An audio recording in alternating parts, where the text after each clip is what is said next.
Welcome to Positive Atheism English channel.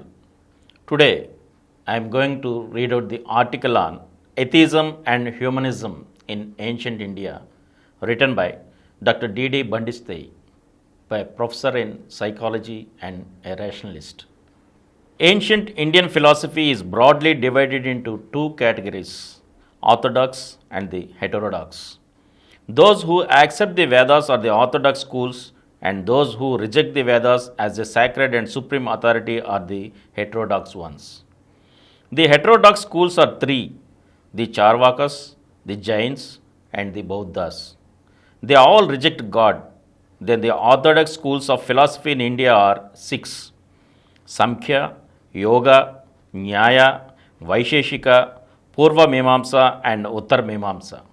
Of these six orthodox schools, three schools, Samkhya, earlier Vaisheshikas, and the Purva Mimamsa, reject God. Thus, out of the nine ancient Indian philosophical schools, six reject God.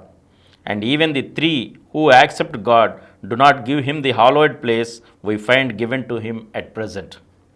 Let us see how it is. But before that, let us see as to what type of God they reject. God is supposed to be a spiritual being, omnipresent, omnipotent, omniscient, creator, sustainer, and destroyer of the world, and is one a kindly person who supervises the doings of human beings here, dispenses justice, even forgives the sins committed by them. He is pleased by the devotions of the devotees. He normally lives in the heaven in all joy and pomp and luxury. He is perfect and runs to save the devotees in their dire need. His ways are mysterious, and when annoyed, will also punish the defaulters. Let us now see as to what the various schools say regarding God, whether while accepting or rejecting God. Even regarding this point, we will note just one peculiar argument from each one of them, although each of the schools has many points in common as well. Rationalism and humanism, except for study, cannot be separated in reality. Rationalism is that attitude of mind which wants to obtain true knowledge of reality, while humanism is concerned more with the plan of bringing around a human society which would be harmonious, happy, egalitarian, just, and progressive. It tries to foster in society the various humanist values like democracy, socialism, knowledge, social justice, purity of means, affection, joy, thrill, and so on. There is a distinction between humanism and humanitarianism. Humanists reject everything supernatural and accept only this world as real and consider man as the measure of all things and welfare of man as the central aim. Humanism is an august structure built upon the foundation provided by rationalism. Now, a few words about rationalism.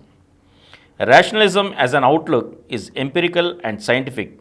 It is logical, is always open to correction, addition, and improvement, and denies there being at any time any last word in human knowledge.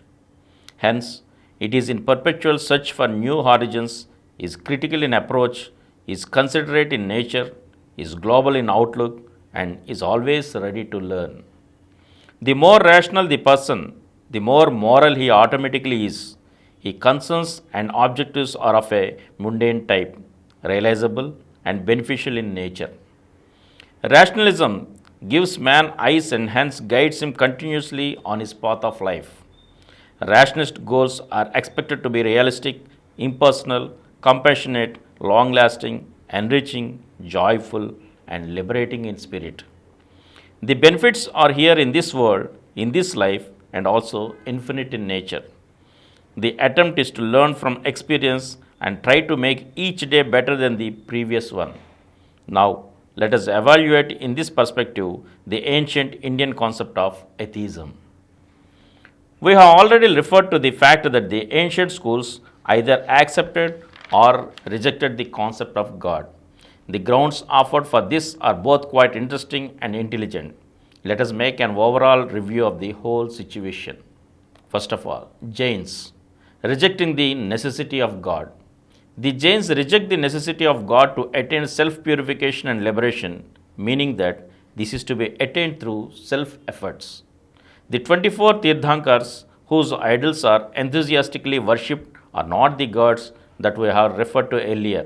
They are only ideal human beings whose guidance we may take. The Jains are vociferous deniers of God. They fail to understand the propriety of a perfect God creating the world at all. A perfect God can have no desires or motives, even the good ones, to be fulfilled. Perfection and action cannot go together. The stalwart Jain scholar Gunaratna even ridicules God for creating the atheists like the Jains in millions. The Jains do not accept the Vedas, hence, the words of the Vedas is no proof for them to prove God's existence. Perception does not show God, and if God is inferred as a producer of the world, the Jains ask, for creating such a vast world, not one, but many gods must have been necessary, which position the theists do not accept. Now, Purva Mimamskas, rejecting the divinity of the Vedas. Let us now come to the Vedic schools. The Purva Mimamskas are the most enthusiastic upholders of the Vedas, but they do not consider the Vedas to be the revealed words of God. The Vedas, according to them, are the creation of the wise men of the past. The various deities referred to in the Vedas are only natural elements and are not supernatural in nature. The Mimamsakas insist upon the literal carrying out of the various rituals prescribed by the Vedas. This will generate pressure for oneself and also for society. The fate generated by the deeds of the individual works on its own, not needing the supervision of God. The Mimamsakas also argue that the prescribed Vedic rituals are variously to be performed daily, occasionally, or to fulfill some specific individual need. All this is rigid, technical, costly, and laborious. They fear that if God is granted, then devotion to God is far easier than observing the prescribed Vedic rituals. So, to avoid this possibility, they reject the very concept of God as such. Vaisheshikas, God not worthy of knowledge. The Vaisheshikas also reject God and consider only 7 types of objects as worthy of knowledge: substances, qualities, actions, universals, specialities, conjunction, inherence, and non existence. God has no place in the epistemology of the Vaisheshikas. If God is supposed to be beyond space and time and is also beyond all relations, the Vaisheshikas challenge, it is then for the theists to explain to us how they have found such a God to be existing and functioning in a useful way. And from here, we'll continue in the next episode. Thank you.